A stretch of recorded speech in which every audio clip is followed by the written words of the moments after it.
a proposta que a gente estabeleceu para esse Setembro Amarelo, para essa programação de Setembro Amarelo, ela gira em torno de termos consciência, clareza de que vivemos um tempo onde o excesso de informação, a facilidade de atingirmos, alcançarmos as muitas informações disponíveis, sobretudo no âmbito digital, na internet da vida, é importante que nós tenhamos clareza de que não pelo fato de termos muitas informações, essas muitas informações são a verdade às quais ou a qual nós precisamos, devemos nos apegar.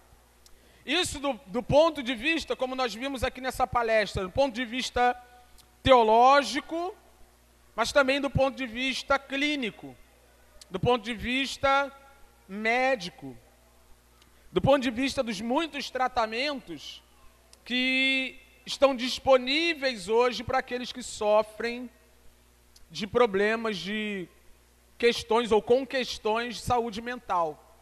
Então a proposta da gente foi essa, conversando com a Letícia, nós chegamos à conclusão que era importante nós pararmos para falar um pouco sobre isso, para que nós esclarecêssemos o nosso povo, para que nós pudéssemos ter um diálogo com o nosso povo acerca dessa necessidade. Pois vimos na palestra, e nós temos falado isso de maneira recorrente, que é muito perigoso viver uma vida de automedicação, de autoformação, de autodefinição. Então, quando nós olhamos para a Bíblia, para a Santa Palavra de Deus, e eu vinha conversando isso no carro com a nossa irmã Raquel, quando nós olhamos para a Palavra de Deus, nós vemos que a Escritura, ela tem princípios claríssimos, que estabelecem uma direção para nós em relação a qualquer questão da vida. Eu costumo dizer muito isso, a Bíblia tem resposta para tudo. A Bíblia é suficiente. A Bíblia é a Palavra de Deus, a Bíblia contém, estabelecemos princípios que o próprio Deus nos deu para vivermos a nossa vida de acordo com aquilo que Ele deseja de nós. A Bíblia é suficiente. Mas também é verdade que a Bíblia é suficiente para aquilo que ela se propôs ser suficiente. Importante ter isso em mente. E o que eu quero dizer com isso? Eu quero dizer que a Bíblia, ela fala sobre como nós nos perdemos, como nós podemos ser salvos, como nós fazemos para ser santos. A Bíblia fala o que Deus espera do seu povo, a missão do seu povo. A Bíblia fala sobre as promessas do Evangelho e muito mais. Mas ela também faz com que nós tenhamos a sensatez de fazer uso dos saberes e dos conhecimentos que o próprio Deus não fez questão de estabelecer no Santo Texto, mas que também não os nega. Em outras palavras, é aquilo que está escrito em Provérbios 25, salvo engano, acho que é Provérbios 25, verso 2, que a glória de Deus é esconder as coisas. Glória de Deus é esconder as coisas. Quando nós não descobrimos algo através da reflexão filosófica, quando a gente não descobre algo através da pesquisa científica, Deus é glorificado. Deus é glorificado. Em outras palavras, a gente se coloca naquele lugar de limitação, nós nos recolhemos ao lugar de impossibilidade e dizemos glória a Deus, porque o fato está diante de mim, não consigo explicá-lo. Então a glória de Deus é esconder as coisas. Mas a glória do homem é descobrir as coisas. Está lá, a glória do rei é investigar, a glória do rei é procurar, a glória do rei é pesquisar, a glória do rei é fazer ciência. Então, pensando nisso, nós em momento nenhum fomentamos uma cultura de desinformação, nem queremos isso.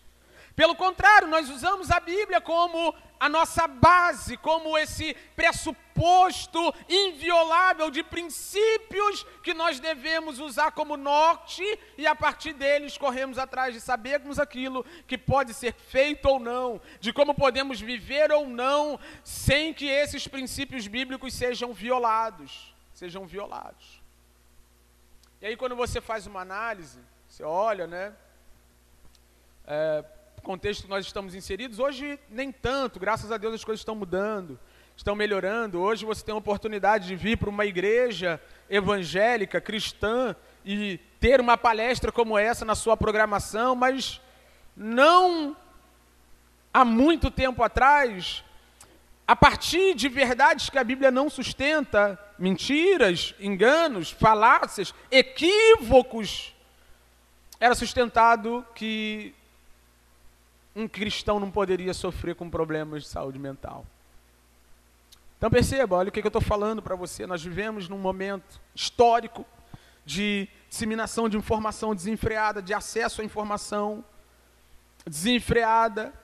Contudo, quando nós olhamos para o texto bíblico, nós vemos que o texto bíblico estabelece, tem ali de maneira fixada, princípios invioláveis na palavra de Deus.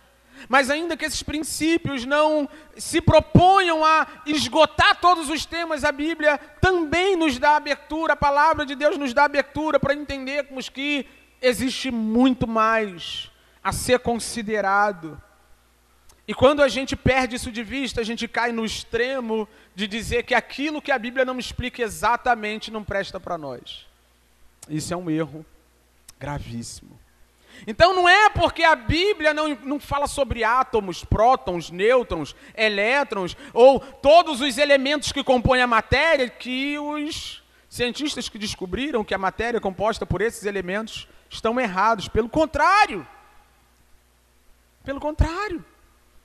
Nós vemos que Deus, em sua soberania, em sua grandeza, quando disse haja luz, embutido nesse haja luz, teve um movimento a partir da ordem de Deus, onde átomos, prótons, nêutrons, elétrons, todos eles foram sendo formados, passaram a existir, começaram a compor a matéria. É assim que a gente percebe. Então entenda o que a gente está querendo colocar aqui para ler o texto, para apenas ler o texto. Não é porque não tem a palavra depressão na Escritura que ela não possa ser presumida. Não é porque não existe um livro inteiro da Escritura que vai falar sobre transtornos mentais, problemas, questões de saúde mental, que a gente não pode percebê-la. Por exemplo, a palavra trindade. Não está no texto bíblico. A palavra avivamento. Não está no texto bíblico. Mas nós não falamos de avivamento. Uma das doutrinas centrais da fé cristã não é a doutrina da Trindade. Logo é nosso dever olhar para a Bíblia sem violar os princípios que estão estabelecidos e sustentados ali, chegarmos às conclusões mais adequadas para lidarmos com essas questões da maneira que glorifica o Senhor. Então é sobre isso que a gente quer falar um pouco hoje, que a gente está falando desde o início. E eu queria só fazer uma leitura do Salmo 102. Alguns chamam esse salmo de Salmo da depressão, ou do depressivo. Os editores da Escritura colocaram aqui como tema a oração de um aflito.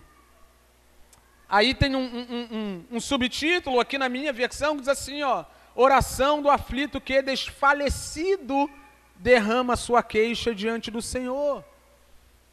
E eu duvido que alguém consiga, no fim da leitura desse texto, dizer que aqui não existe um quadro claríssimo de alguém que está passando por depressão.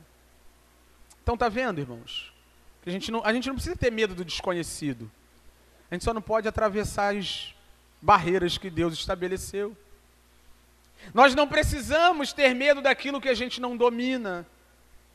E a gente fala isso, hora ou outra, né, que quando chega um caso de uma pessoa que lida com um profissional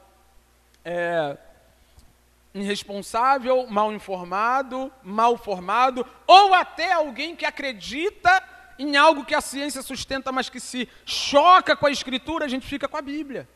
E segue em frente.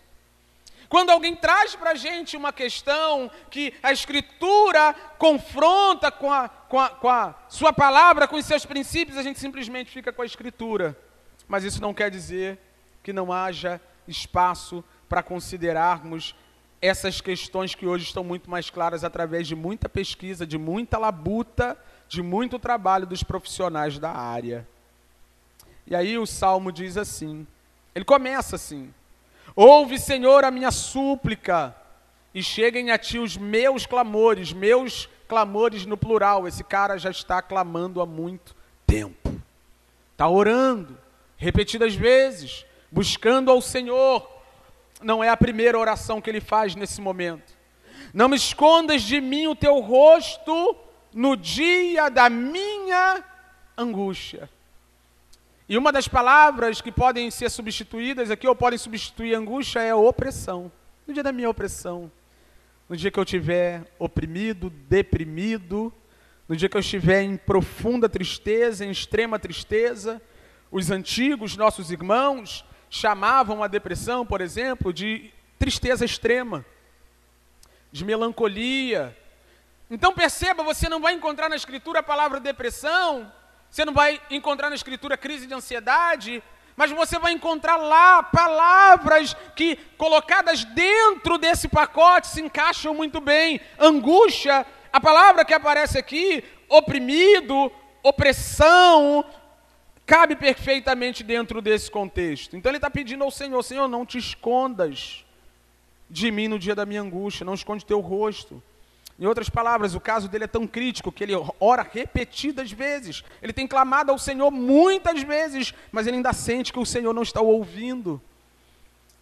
Vamos começar a construir aqui esse cenário e perceba, vê se não é um cenário claro de alguém que está passando por um momento de profunda tristeza, um momento de angústia, um momento de melancolia profunda. Inclina os ouvidos. No dia que eu clamar, responde-me depressa. Então, versículo 1 e 2 é isso. Esse homem orando, clamando, falando dos seus muitos clamores, suplicando ao Senhor que lhe ouça. Por quê? Porque ele está angustiado. Porque ele está angustiado. E uma aplicação para a gente passar para o próximo bloco. Ainda que angustiado, é possível ir orar. Amém? Nada contra os remédios. Nada contra as terapias. Nós nos organizamos para te encorajar. Aquilo que está para além do teólogo, aquilo que está para além do gabinete, aquilo que está para além do aconselhamento, aquilo que perceptivelmente é coisa para um profissional da área da saúde, tem que ficar com esse profissional. Mas se a gente saiu de um extremo onde as pessoas negligenciavam a ajuda, o apoio clínico, nós estamos indo para outro. Eu não sei se você percebe isso, mas na minha percepção, as pessoas primeiro vão ao profissional clínico para depois pensar em orar. Está errado. Está errado. Nós não podemos deixar de lado o apoio do profissional, do cientista, daquele que conhece por causa da graça comum, que o habilita e o capacita para isso. Nós não podemos abandonar a medicação, absolutamente nada disso, que contribui muito para a recuperação de uma pessoa num quadro depressivo. Mas, do fundo do meu coração, não faz sentido nenhum que nós abandonemos a oração. E esse cara aqui mostra para a gente. Ele começa o seu texto falando: Senhor, ouve o meu clamor no dia da minha angústia. E aqui, antes que alguém diga ou pense: ah, Wesley, mas alguém que está num quadro de profunda tristeza, de tristeza extrema, de melancolia, de depressão, essa pessoa tem dificuldade de orar. Obviamente ela tem dificuldade de orar. Mas se a gente pode encorajar essa pessoa a procurar o profissional, por que não a procurar o Senhor? Então as coisas estão equivalentes aqui. Se nós podemos encorajar alguém a ir a um terapeuta, a ir a um psicólogo, a ir a um profissional da saúde, devemos também encorajar essa pessoa a buscar no Senhor o descanso para a alma, que só Ele pode dar. Então vamos orar, irmão. Vamos orar, pedir ao Senhor que nos cure, que nos sare, que venha até nós, mas depois de orar vai para a consulta. Amém? Quando voltar a consulta, ora mais um pouco, porque a consulta é paga, a oração é de graça. Louvado seja Deus. Letícia, tá barato, Letícia, lá? Ou tá no preço? Amém. E aí depois que ele coloca para fora essa verdade, de que ele está clamando, ele está suplicando, ele está pedindo ao Senhor, ele está orando ao Senhor por causa da sua profunda angústia, ele vai entrar no momento, no bloco dos sintomas, das características, dos indícios, dos sinais de que ele realmente está vivenciando um momento profundo de depressão. Versículo 3 ele diz: porque os meus dias desaparecem como fumaça. Ele está dizendo de maneira muito sucinta: eu estou morrendo. Eu estou definhando. Os meus dias desaparecem como fumaça, quer dizer, eu estou me esvaindo. E os meus ossos queimam como se estivesse no fogo. Isso aqui é febre. Esse homem está sentindo que essa angústia profunda do versículo 2 já está afetando o seu corpo, seu físico.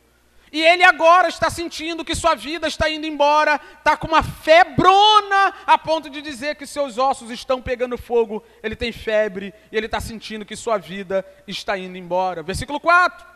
Cortado como a erva, secou-se o meu coração. Ele também tem problemas emocionais. Então ele é um cara que está sentindo que sua vida está acabando por causa da angústia e da melancolia. Ele é um cara que já tem o seu corpo físico atingido, ele tem febre por causa da tristeza profunda.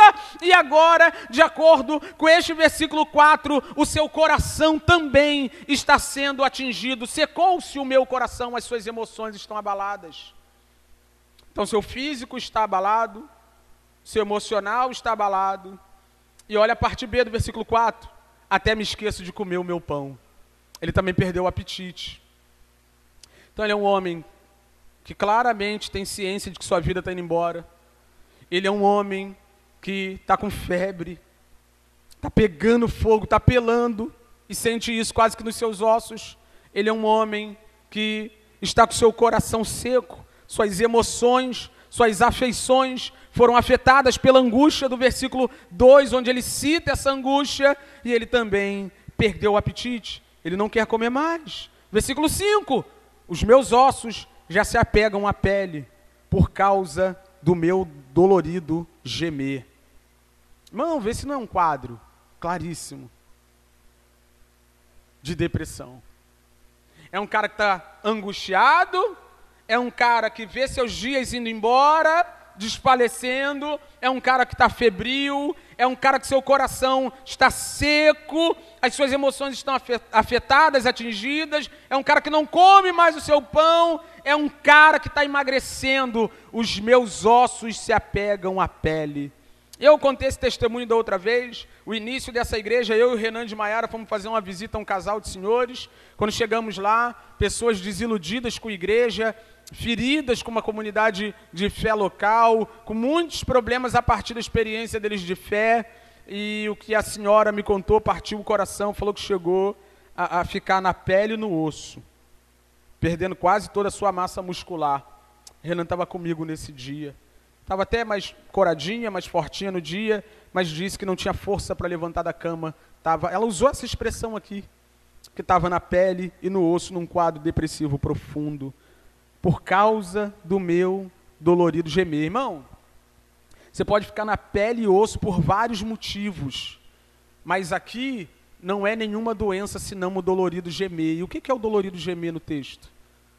É a depressão desse cara. Esse cara está angustiado, esse cara está melancólico, esse cara está profundamente triste, e ele está gemendo, entristecido, por alguma razão. O texto fala dessas razões, mas não vou me ater a elas hoje. Ele continua, versículo 6, sou como pelicano no deserto, como a coruja das ruínas, não durmo e sou como passarinho solitário nos telhados. Ele usa o pelicano no deserto, a coruja nas ruínas e o passarinho solitário nos telhados para falar de uma mesma coisa. Todos esses pássaros são pássaros que vivem solitários, que vivem sozinhos. Então esse cara, vai contando comigo quantos sintomas, ó. Esse cara é um cara que está vendo sua vida indo embora, é um cara que está febril, é um cara que está com as suas emoções afetadas, é um cara que perdeu o apetite, é um cara que está emagrecendo, que está perdendo peso por causa do seu dolorido gemer, mas ele também, como um pássaro solitário no deserto, já não anda na companhia de ninguém. É um cara que se isolou, é um cara que fechou a porta do quarto e só passa comida por baixo da porta. Como um pelicano no deserto, como uma coruja nas ruínas, como um passarinho solitário nos telhados. Lembra da fala de Provérbios sobre a mulher rixosa? É melhor morar num telhado do que dentro de uma casa com uma mulher rixosa. O escritor de Provérbios está dizendo assim, ó, é melhor ficar sozinho em cima de uma telha, do jeito que ficam os pássaros, do que dentro de uma casa onde tem alguém problemática. Ou seja, eu prefiro me isolar do que ter companhia de alguém que não convém. E ele está dizendo que por causa do gemido da sua alma, ele se sente assim, um pássaro solitário. Está vendo como é que a Bíblia não chamou isso de depressão em momento nenhum, mas a gente consegue fazer uma associação clara? Está aqui, está diante de nós, ele continua. No versículo 9 ele diz assim, ó, por pão tenho comido cinza. E o que quer dizer isso aqui, por pão tenho comido cinza? Ele está se alimentando de cinzas, e essas cinzas, de acordo com o contexto, é a destruição de Jerusalém. Eu não falei do porquê que ele está deprimido aqui. Ele está deprimido porque Jerusalém está passando por um momento terrível. E aí é aquele gatilho, é a palavra da vez é gatilho, né? É o gatilho que despertou tudo isso nele. Ele olha para a cidade, ele olha para Jerusalém e ele vê ela destruída em pó, em cinzas, e parece que ele está falando do cativeiro babilônico. E ele começa a se alimentar das cinzas. E uma das marcas do depressivo é que ele se alimenta de cinzas. Ou seja, ele não come esperança. Ele fica desesperançoso. Ele não vê razão, não vê sentido para continuar vivendo, não vê sentido para continuar olhando para as coisas com esperança, se torna um profundo pessimista, ele começa a se alimentar, colocar para dentro, única e exclusivamente, o resultado daquilo que o entristece. Mas mais do que isso, ele não só se alimenta de cinzas, ele não só se alimenta das frustrações, dos problemas, não só se alimenta da Jerusalém destruída, mas também diz o texto, e as lágrimas se misturam com a minha bebida. As lágrimas se misturam com a minha bebida. Sabe o que isso quer dizer? Que quando esse cara vai beber um copo d'água, ele coloca o copo d'água na boca e as lágrimas escorrem para dentro do copo.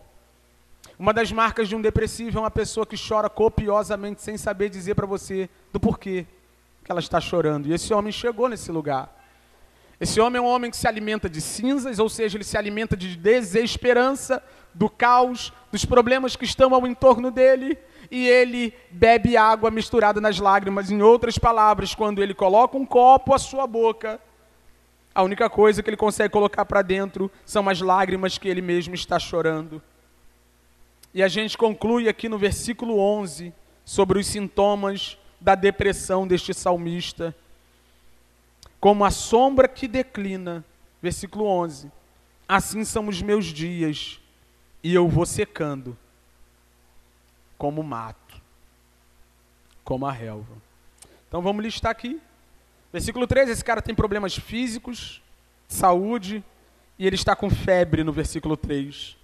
Na parte A do versículo 4, ele tem problemas emocionais, seu coração se secou. No capítulo 4, na parte B, a perda do apetite é notória, ele já não se alimenta mais por causa da sua tristeza. No versículo 5 ele diz que ele perdeu peso, está ficando pele e osso, ele está emagrecendo. No versículo 6 ao versículo 7, parte B, solidão e isolamento, como uma coruja nas ruínas, como um pelicano no deserto, como um passarinho no telhado. Esse cara não tem mais a companhia de ninguém, ele vive isolado, ele vive sozinho, ele não sai mais do seu quarto, ele não quer olhar as pessoas. Na parte A do 7, esse cara tem insônia, esqueci da insônia, está lá no versículo 7, não durmo, é a primeira palavra que aparece no 7, não durmo. É um homem que faz força, coloca a cabeça no travesseiro e por mais cansado que ele esteja, ele tenta, mas ele não consegue dormir. Ele não consegue dormir. Versículo 9, desesperança, ele se alimenta de cinzas e de lágrimas, ele chora copiosamente. Versículo 11, o salmista estava definhando de angústia. Do mesmo jeito que a sombra declina, os dias dele estavam indo embora. Ele vai secando como mato, como a relva. Esse é o problema desse homem. Para a gente encerrar, graças a Deus não acaba tudo aqui. Graças a Deus existe uma esperança no Salmo, existe uma esperança na vida, e eu quero ler essa esperança para a gente encerrar. Versículo 12 é a esperança, depois no versículo 24, parte bem em diante. O 12 aqui, ó. Ele, o salmista, é esse homem que nós lemos. Um homem fraco, um homem frágil, um homem triste, um homem deprimido, um homem que está chorando excessivamente, um homem que está se alimentando de desesperança, um homem que está emagrecendo por não comer, um homem que está definhando, um homem que está morrendo de tristeza e de angústia. Ele é esse homem. Mas a esperança dele é que, apesar dele ser esse homem, tu, porém, Senhor, permanece para sempre. E, de novo, longe de descartar a possibilidade de uma pessoa que está atravessando um quadro depressivo ir a um psicólogo procurar ajuda, como nós estudamos, olhamos, verificamos aqui hoje.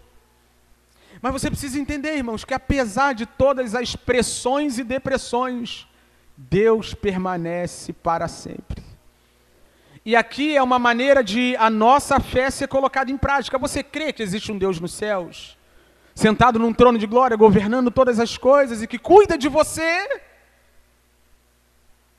Ele, o profeta Jeremias, em algum momento diz isso: eu quero trazer à memória o que me traz esperança. E num momento como esse, na comunidade de fé, você não pode de jeito nenhum dizer ao seu irmão que é frescura, dizer ao seu irmão que é bobeira, dizer ao seu irmão que não faz sentido. Longe, se eu souber, irmão, que isso aconteceu aqui, tu vai se ver comigo. Se no nosso meio algum irmão passando por um tipo de necessidade dessa natureza, ouvir da boca de um outro irmão que isso é uma bobagem, irmão, eu vou inaugurar aquele gabinete com você, sem porta. Sem porta. Então, você não pode nem deve desprezar a dor de alguém que tem um quadro como esse que nós acabamos de ler. Uma pessoa que não come, que não dorme, que chora o tempo todo, se alimenta de desesperança, está isolado, você não pode tripudiar sobre isso.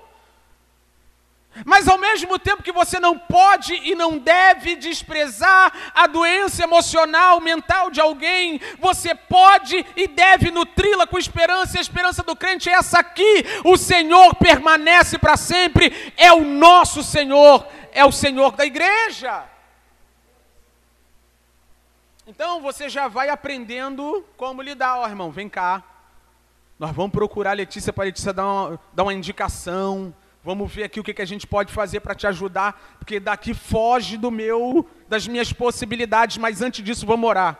E louvar esse Senhor que é o mesmo e não muda, que está sentado num céu de glória e permanece para sempre. Ele não muda, ele não tem nenhum tipo de sombra de variação. E a memória do teu nome de geração em geração. Sabe o que quer dizer de geração em geração? A eternidade. De geração a geração quer dizer que na eternidade passada, onde tudo começou, Deus estava, as gerações começaram a se suceder, e até a última geração dos homens lá Ele estará. Esse Deus é eterno, nós podemos confiar nele. Então, se você está num quadro parecido como esse aqui, eu te conclamo, meu irmão, minha irmã, lembre que o Senhor a quem nós servimos permanece para sempre. Ele é Deus de eternidade a eternidade. 24, parte B, vamos até o 27. Olha lá, ó. Eu disse: Deus meu, não me leves na metade da minha vida. Em outras palavras, ele está dizendo: Senhor, eu quero viver um pouco mais. Acho que eu estou muito novo para ir embora. Não me leves na metade da minha vida. tu cujos anos se estendem por todas as gerações. De novo, ele está lembrando, eu sou limitado, eu posso partir a qualquer momento, a minha angústia, a minha tristeza está me consumindo, mas o Senhor é eterno, o Senhor é de geração em geração. Verso 25. Em tempos remotos, lançaste os fundamentos da terra, e os céus são obras das tuas mãos. Irmão, olha aqui para mim, pelo amor de Deus. Ele não está dizendo apenas que Deus é eterno, mas ele também está dizendo que Deus criou todas as coisas, ele lançou os fundamentos da terra, ele foi quem estabeleceu os céus são obras da mão de Deus. Aqui eu quero apelar para a sua fé, ou despertá-la, ou encorajá-la, ou fomentá-la. Irmão, ou isso aqui é mentira, e a gente está aqui perdendo tempo, ou até mesmo uma pessoa, num caso profundo de tristeza, angústia, depressão até, pode se lembrar que serve ao Deus Criador de todas as coisas. Tem uma música que a gente canta aqui de vez em quando, que diz que as mãos que sustentam o universo, sustentam, irmão, o Deus que criou tudo é o seu Deus. O Deus que criou, que chamou à existência todas as coisas é o seu Deus. Wesley, os aspectos químicos, os aspectos fisiológicos da depressão não vão mudar só com essa palavra. Tudo bem, você vai precisar de acompanhamento, vai precisar de medicação, mas isso aqui já ajuda muito. Você lembrar, trazer a memória, nutrir o coração com a esperança de que quem sustenta a sua vida criou céus e terras, está sentado num trono inabalável. Ele sustenta todas as coisas e sustenta você também, para a glória do nome dele. Ele é criador de todas as coisas. 26. Eles perecerão, mas tu permaneces. Eles quem? Os inimigos do povo de Deus que fizeram esse cara entrar nessa depressão. Os inimigos ou as causas que trouxeram uma tristeza para ele vão perecer. Todos eles envelhecerão como veste, como roupa os mudarás e serão mudados. Tu, porém, és sempre o mesmo, e teus anos jamais terão fim. E sabe o que eu acho maravilhoso? É que por meio de Cristo Jesus, o nosso Senhor, a eternidade também está garantida para nós. Você pode se colocar de pé para a gente encerrar? Nós também estamos aqui, irmãos, na esperança de que um dia a eternidade se abra para nós de uma vez por todas. E essa eternidade só está garantida na pessoa bendita de Jesus Cristo, nosso Senhor. Esse que se apresenta em Apocalipse como alfa, ômega, princípio e fim. Aquele que era, que é, que há de vir, aquele que controla todas as coisas. Aquele que está no domínio de todas as coisas, aquele que é o supremo governante do universo, este Deus que é eterno, também garantiu eternidade. Quando nós olhamos para o nosso coração, para a nossa alma abatida, para a nossa alma aflita, a única coisa que nós conseguimos considerar é que é o fim, é que não há mais sentido, que não há mais razão, é que não há mais porquê. Quando o nosso ser, o nosso homem interior, as composições do nosso ser que são afetadas por problemas específicos, a única coisa que resta pensarmos é que acabou, é desesperança, é tristeza e angústia profunda. Então a Bíblia sustenta, irmãos, que um crente, um servo de Deus, um salmista pode passar por tristeza, angústia e agonia profunda. A Bíblia sustenta que não é incomum que um ser humano, seja ele crente, salmista ou não, possa ser afligido pelas tristezas dessa vida. Seja por um gatilho, seja por alguma coisa que aconteceu, ou seja por uma disposição fisiológica. Mas a mesma Bíblia que sustenta que um homem pode entrar nessa tristeza profunda que nós lemos aqui, chorar copiosamente, viver isolado, não comer, dar febre, a vida do homem se esvaindo, emagrecendo, triste, angustiadamente triste. A mesma Bíblia que sustenta isso é a Bíblia que sustenta que o nosso Deus é Criador de todas as coisas para louvor de sua glória. Que nós possamos, irmãos, seguir em frente, apesar da tristeza, apesar da angústia, apesar da dor, apesar de todo sofrimento que tem nos sobrevindo por causa da queda. Em última análise, é a queda. Acho que nós possamos olhar para o céu, irmão. Reproduzir o salmista, que eleva seus olhos para o monte e se pergunta para que ele mesmo responda: de onde me virá o socorro? O meu socorro vem do Senhor. Deixa eu lhe dizer uma coisa para a gente orar e encerrar. O nosso socorro sempre vem do Senhor. Ah, Wesley, mas o psicólogo está se contradizendo? Não, o psicólogo também é uma ferramenta na mão de Deus. Ele também glorifica a Deus na sua ação. As medicações também glorificam ao Senhor, porque são conhecimento que Deus deu aos homens. É nisso que cremos. Essa igreja não tem problema nenhum em dizer: cara, a oração forte da vitória não deu certo não, vai atrás de um psicólogo. Não tem problema nenhum em dizer. Até porque esses processos são o meio pelo qual Deus vai construindo em nós a imagem do seu Filho Jesus Cristo.